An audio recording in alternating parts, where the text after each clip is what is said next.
Hello everyone. So another comprehensive input lesson today. Today we'll be talking about the place where I live, and that place is called Antigua, Guatemala. Pretty much from the first day that I arrived, I knew that I was going to love this place. That's to say that it really captured my attention. I fell in love with this place pretty much from the first day, like I said. I had originally planned to be here for about a month, but now I've been here for about 4, I think almost 5 months. So I think that shows you that I've really fallen in love with this place, and to be honest, the time has just flown by. When I first arrived, I was doing some volunteer work in a cooking school called La Tortilla in the northwest corner of the city.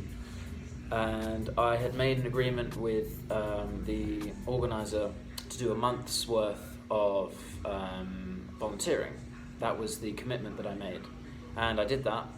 And I think during the first 3 weeks of the month of volunteering, I decided that I was going to stay after the month was up. And luckily, I had made a really good friend who told me about this the space in his flat.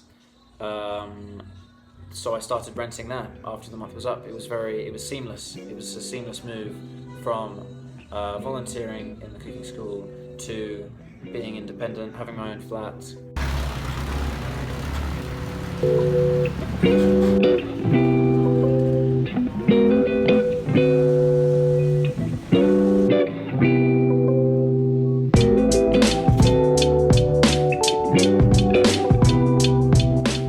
it wasn't that I wasn't enjoying the volunteering. I think I just needed a change. In exchange for volunteering, they gave me lodging, so they provided accommodation for all of the volunteers, and then also some food as well. To some people that may sound like a bit of a strange exchange, but I found that volunteering opportunity through a website called workaway.info. I'm going to make another video about that because I think it's an amazing website, and it's changed my life for the better, and it's given me so many opportunities to not only to do volunteering work, but also to meet new people, do new things, and visit new places as well. It's really been an amazing tool. But anyway, I will do a video on that because I do really think that it's a great website, and if you want to go traveling and you want to learn a language, I think it's amazing. And part of the reason I came to do the volunteering here in Antigua with the cooking school was to practice my Spanish, because the volunteer work itself was translation, or it was more like interpreting. Because I wasn't directly translating word for word exactly what the chefs were saying. I was listening to what they were saying, and then I was interpreting it, and then saying it or telling the clients what the chefs were saying in English, more or less. So I was kind of paraphrasing in a way. Paraphrasing, that's a good word. Paraphrasing is basically getting the gist of what someone's saying, and then just telling them the summarized version of that. But anyway, back to Antigua. Now, Antigua is an old colonial town. It's a Spanish town dating back hundreds of years, and because of how old it is and how well the local population have maintained the town, a lot of the architecture is still that of which the Spaniards left behind. It's technically a city. Although it's a very small place, it is still a city, technically, according to Google anyway. It feels like a town though, because it's not got a massive population. For its size, it's quite a big population, but it feels more like a town really. It's only 7 blocks by 7 blocks, so you can probably walk from one end of Antigua to the other in about 20 minutes, maybe 25 minutes. So it's fairly small, which is nice in a way, because for me, I grew up in a small town in the UK, so it has a lot of elements that my hometown does, where everyone knows everyone.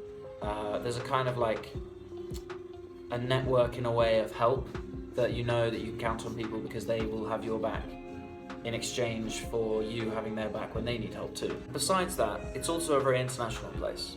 So because of how beautiful the city is, and because of its proximity to the capital, Guatemala City, it's become a tourist hotspot. So it's relatively easy to get to from Mexico or from the US, and because of that there are lots of Americans here, and there are also lots of Dutch people, lots of British people, lots of Israelis. So it's a very kind of multicultural place. There's lots of Germans too. I've seen some German bakeries around town. And so with this, tourism brings the opportunity to make a lot of money. So Antigua is also quite a wealthy place. Prices tend to be a little bit more expensive. Well, they are certainly more expensive than the rest of Guatemala in the more rural areas. But still, even in the center of Antigua, you can find local places. And I think as any experienced traveler will tell you, there are two types of traveling. So if you travel to see the sights and have a tourist experience and be surrounded by other international people who are there to have a good time and relax, then you'll go to the places that maybe are a little bit more expensive, but a bit more, let's say, luxurious perhaps, or a bit more tailored to the international clients that they receive. But that's not really what I've been looking for since I started traveling. I've always preferred options where locals go there, so it's a bit more of an authentic, in this case, Guatemalan experience. The place I'm at right now, Las Casas de las Mixtas, which I will put a link in the bio to their location. This is one of those places, you could argue. Although, I think it's become more famous now because I've seen lots of international people here. And I would really recommend coming here, not just because it's a more local experience, but because the staff are very friendly, the food is good, and there's a real home vibe to this place. Sí. ¿Puedes como hacer como algo normal o como si no sé cómo se dice?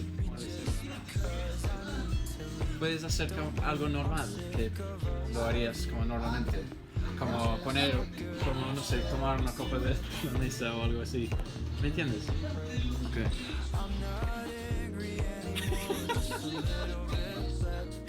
Y tomarla, ok. Exacto, y regresar.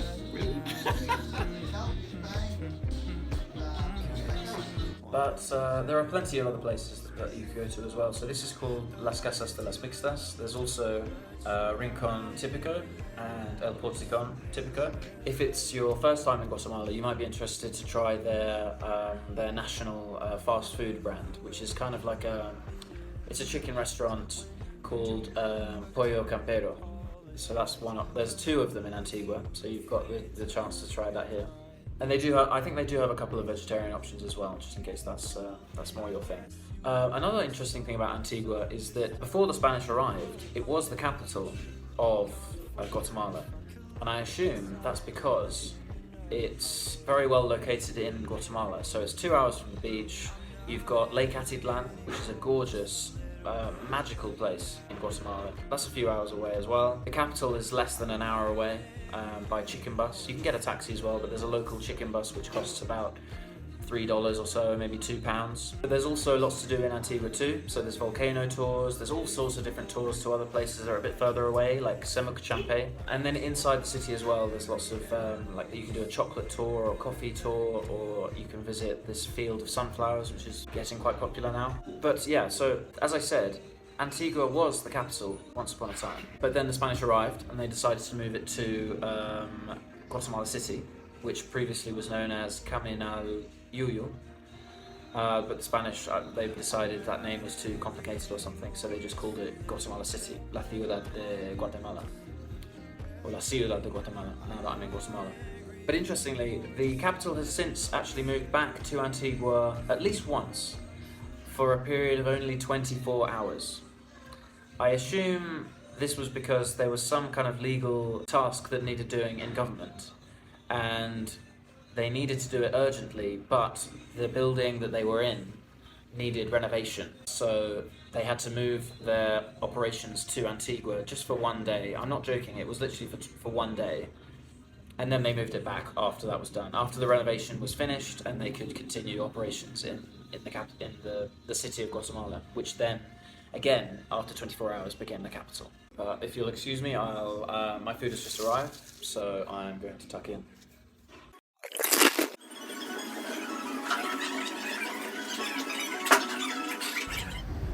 So another example of the Spanish colonial influence in Antigua. This is the Church of the Company of Jesus, and it's part of a branch of the Spanish Embassy. Now the Spanish Embassy is in Guatemala City, as you'd expect. But yeah, this is the branch. It's kind of a library, I think, or a centre of information. So I think if you're from Spain and you have any legal queries, you can come here and ask them. There's also a very nice garden. I think they have events on here quite regularly. In fact, they often have exhibitions in this square because there's plenty of room and it's fairly central in Antigua. So yeah, if you're from Spain, you can come here for all of those things. But also, if you want to come for the events, it doesn't matter where you're from. You can just rock up. You can just turn up and enjoy. This is Las Palmas. They offer free salsa lessons every Sunday at least, and I think they offer it on Mondays and Tuesdays, but I'm not 100% sure about that. But in general, it's just a nice place to chill out as well. And this is El Gran Café. So Guatemalan coffee is some of the best in the whole world, and Antigua is no exception. This is my favourite place to get coffee. So here we are in the Center Plaza. This is a stone's throw from El Gran Café, which I just showed you. You can see two sides of the park in this clip. It's not too busy at the moment, and that's because it's almost midday on a Thursday, and Thursdays aren't the busiest day of the week, especially at this time. And you'll see that in the centre here, there's a fountain with some ladies who are spraying water from their breasts.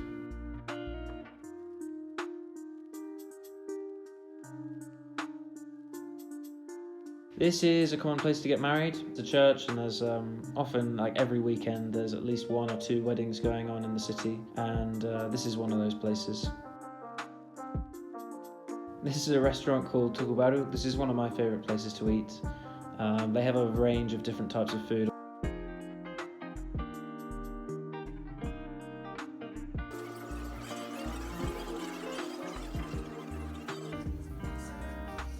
So there you have it. Now you know a little bit more about where I live. I hope that you've learned something new in this video and that you enjoyed it, and I will see you very soon. Bye-bye for now.